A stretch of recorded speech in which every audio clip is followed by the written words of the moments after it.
episode of Crafting with Cosplay Fabrics. My name is Indra, and today I want to show you how to make an EVA foam head.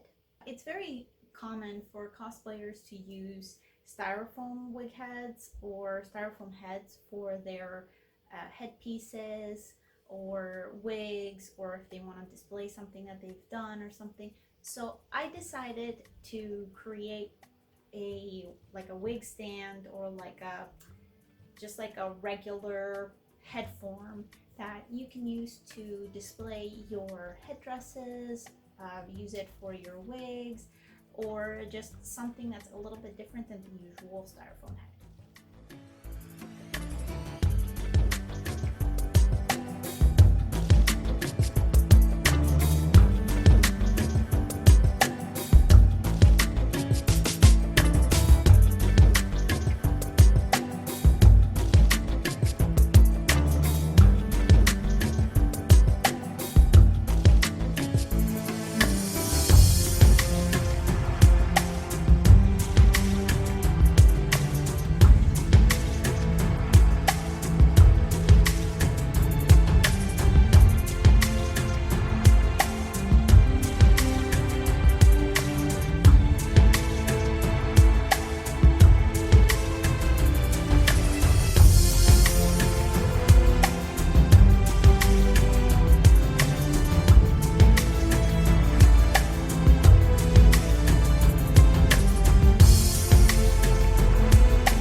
And that's it. I hope that you found this tutorial useful, and I can't wait to hear your thoughts about this and if it's something that you're going to be trying. Thank you so much for watching. Please like and subscribe, and I'll see you soon for another tip, trick, or tutorial featuring cosplay fabrics.